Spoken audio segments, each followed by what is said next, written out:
How can we get him to get a better job?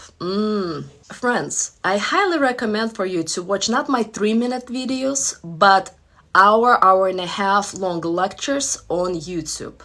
But right now, I will try to do my best to cover this question in a short period of time. Because a man's income 100% depends on a woman. If your man is making $20,000 a year, that means you are not his muse, you're not inspiring and motivating him.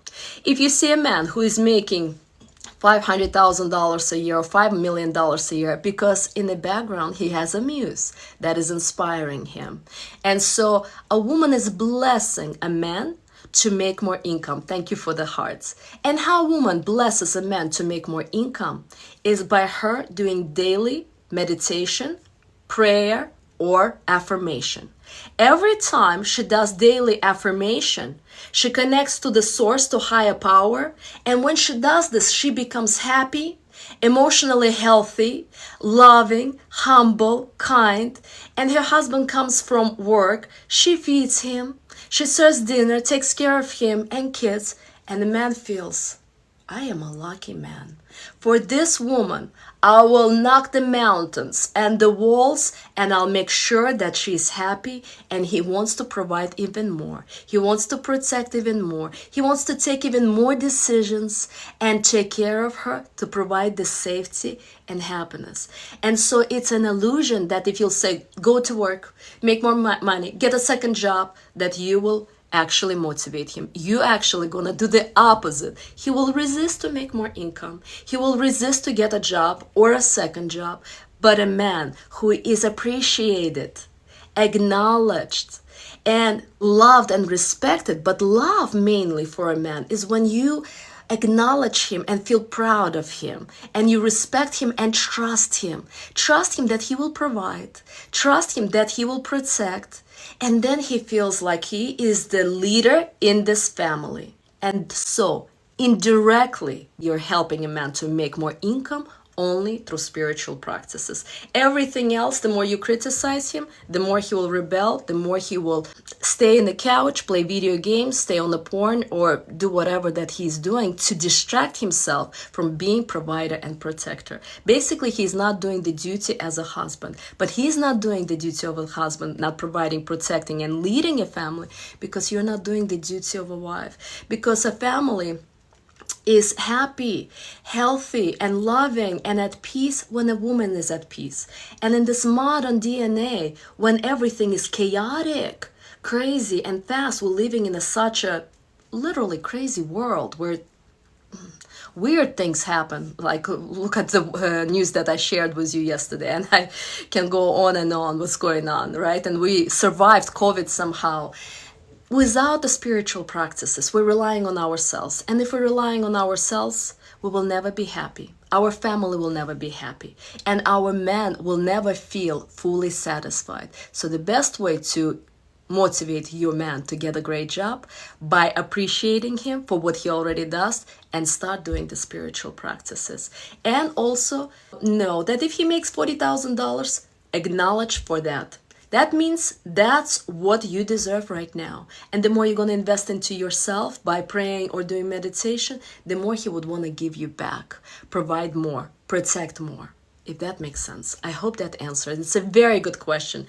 And for us women, it's very hard to understand how is praying or meditating going to get my man to get a good job. But it works exactly this way, my friends. Thank you for the heart. My neighbors went from being very nice to being ugly. How would you advise me to handle that? Friends, please watch my video from yesterday, but I will quickly go over it. Sometimes people have good days, sometimes people have bad days, but we as a human beings also sometimes attached to how others should be, how husband should be helping us or making more money, how wife should have more sex with us, or neighbors should be nice, or kids should get good grades. All of that is expectations.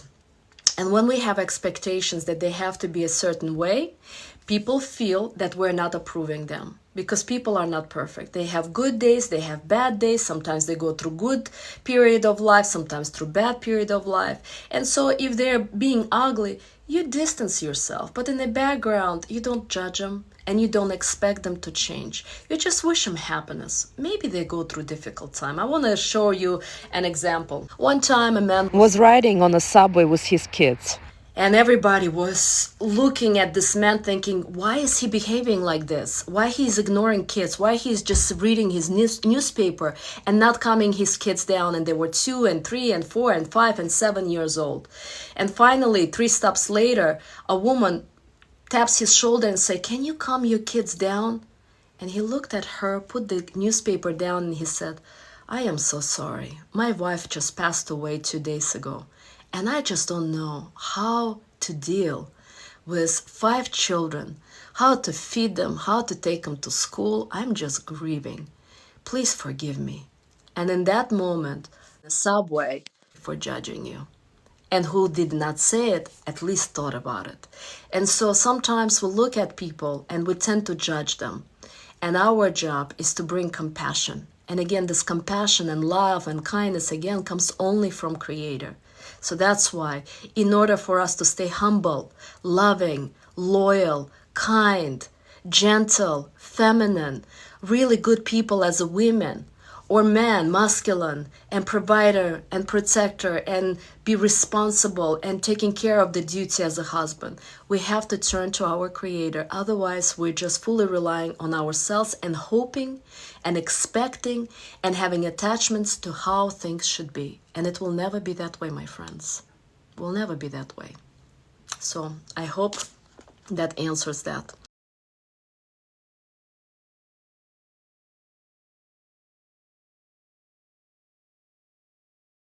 We survived and we need each other, men and women. Yes, my friends.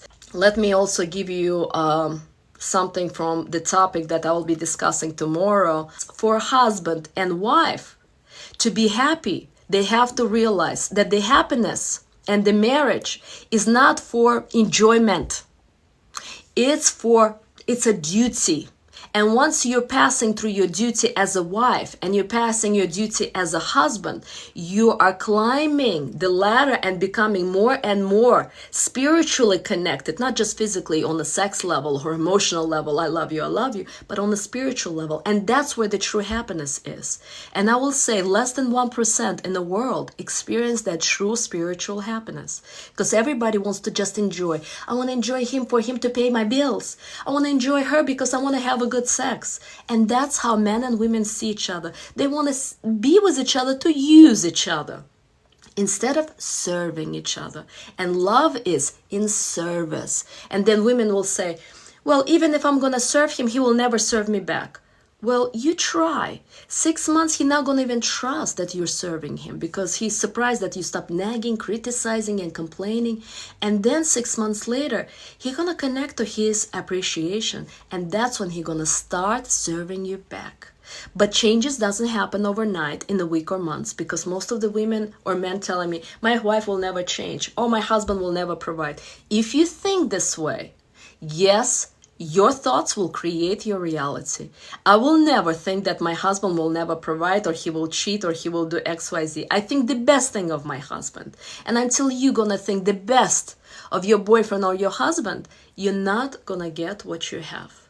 Yeah, my friends, we have to be responsible for what's going on in our head. Sometimes we're not even saying that, what we're thinking. And we have to be very careful because we have sometimes nasty thoughts. Yeah, thank you for the heart. Yeah. What are good ways to validate our husband meanwhile working on our personal spiritual journey? Beautiful question. Beautiful. How can you validate your husband? By the way, validation, acknowledgement, and appreciation of a man has to happen on a daily basis. You pet your dogs or your cats every day, don't you? And that's why your cats and dogs are happy. The same thing with us humans. If your husband comes home, you greet him, and you gotta know the language of your husband, but I'll tell you, 99% of the men will appreciate a home meal, you cooking. You made it, he finished it, and you say, Honey, I just want to thank you. Thank you for working so hard today, for providing for us, for taking care of us. I had such a beautiful day walking outside thanks to you. And in this tone, you acknowledge him every day. You don't acknowledge man for dressing nice. You can say, honey, you look sexy. But this is not acknowledgement, it's a compliment. You acknowledge man for the action he does, him going to work and paying bills. It's not you once a month acknowledge. Every day, before meal, after meal, but typically men will hear you only after they finish eating and do this. He's full, he's done. That's when he can actually hear you and you can start acknowledging him. And again, it's not like, thank you for going for work, thank you for paying bills. No, you take your time. How you would like to hear, you're so beautiful, honey. You're my queen. You're so sexy. I am so lucky to have you in my life. That's the way men should talk to a woman. The same way you take your time and you say, you're my king. I am proud of you. Thank you for taking care of our kids. Thank you for going to work so we can have this home, so we can enjoy this lifestyle, so we can go to vacation. And you do that in a different form. You have to be creative on a daily basis. Really great question. Yeah, thank you. Someone is saying, Alisa, watching your videos made me realize that I can give so much more to help people.